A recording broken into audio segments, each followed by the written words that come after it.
Hello there, I'm BobbyInBlue, and on this channel we talk about all things tech. This morning, the Apple Vision Pro was put up for pre-order, and we now have a lot more details. The model that I chose was the 1TB edition, and the app said that this was the best configuration for my egghead. The Apple Vision Pro is coming in 3 different storage capacities, a 256GB for $349.99, a 512GB option for $36.99, and a 1TB option for $38.99. Here are the specs on the screens. These are OLED panels with 23 million pixels.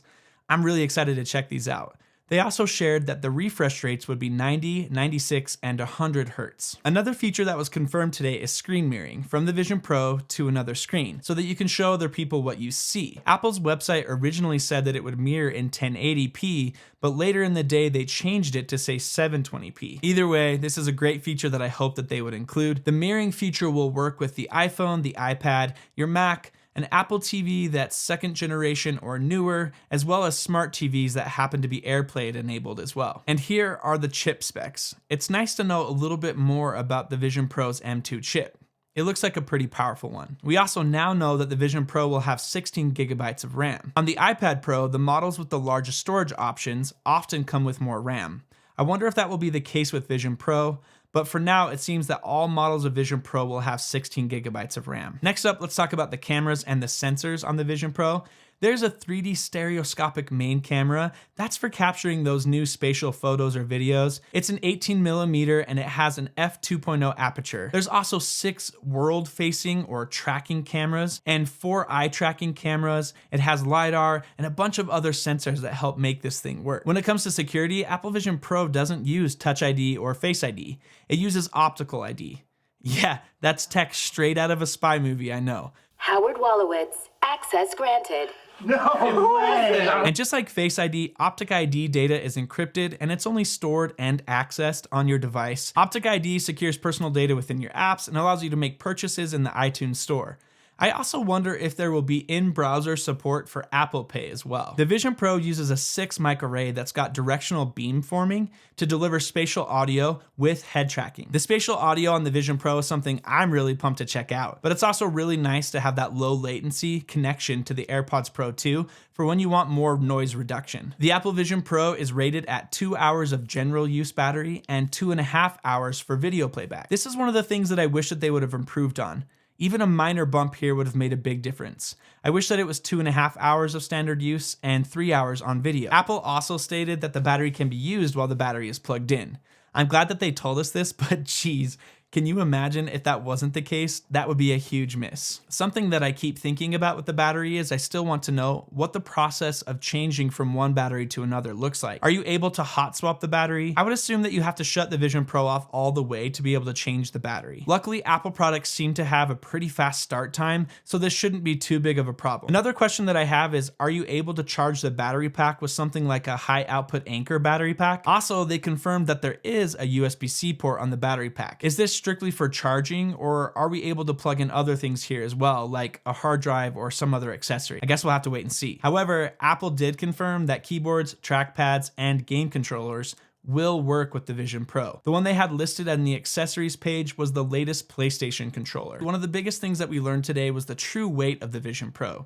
It weighs in at 21.2 to 22.9 ounces. I assume that the small difference in weight comes down to what strap you choose or maybe the different storage configurations. Spatial computing is a technology that I personally think is untapped and underdeveloped. From the first time that I used it with those old goggles that you kind of put your cell phone in and strapped it to the front of your eyes, you know, like Google Cardboard, that kind of thing. I was blown away by it even then, and I could instantly see a world where this could be huge one day if it was developed right. I remember a great quote from Steve Jobs that said something like, "There isn't headphones for your eyes, and the person or company that figures out headphones for your eyes is going to be onto something big." And that's how I felt about spatial computing and augmented reality all along. To me, it feels a lot like the invention of the first home computers.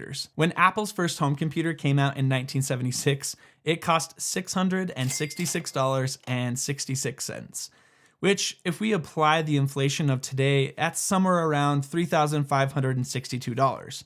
which is oddly right around what the Vision Pro costs. The first home computers were limited, and you couldn't really do much with them. They were a proof of concept for the computers that we all know and love today. I'm a content creator, and my computer is at the center of my whole job and livelihood. Something at the time in 1976 that was so expensive and primitive that most didn't even know what to do with is now an essential part of my day and many people's days. Innovation doesn't come from sitting still, playing it safe, or pricing things within the reach of every consumer. Any leading, wildly accepted product started with some kind of overpriced Hail Mary that was a proof of concept for that company. Then it evolved and either came down in price or altogether didn't make it. So I totally get it.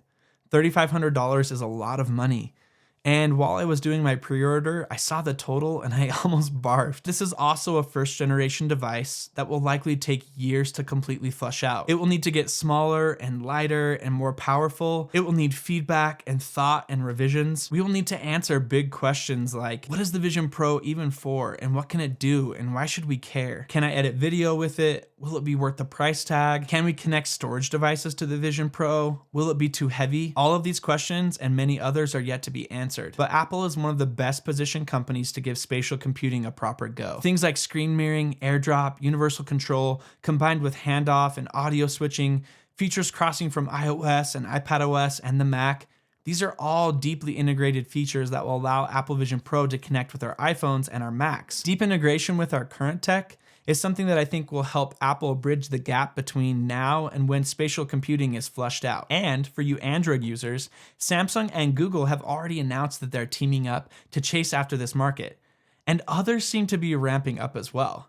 With these companies racing to innovate and to outpace each other, the consumers will quickly get better and better tech. Let's be honest, our smartphones and our computers see rare innovations. Most of the updates are small year-over-year improvements. This is an entirely new category that we're not really even sure what to do with yet. And I, for one, am really excited to see it change and evolve. I want to see what spatial computing has to offer and what it does for my productivity and what it's like to break the bounds of my monitors. I want to see and play with cutting-edge tech that shows what innovation and the future could be like. So will Apple Vision Pro be the future of computing? I'm not really sure yet. It's too early to tell. But one thing's for sure is companies like Apple are very well positioned to at least shape what that future could look like. If you got anything from this video, please give it a thumbs up and make sure to subscribe to see my review and more Vision Pro content when it comes out in 2 short weeks. That's right, I pre-ordered this thing and I'm gonna make a bunch of videos about it so that you don't have to. I'm Bobby in Blue. Follow for more videos on how to get the most out of your tech. We'll see you in the next one.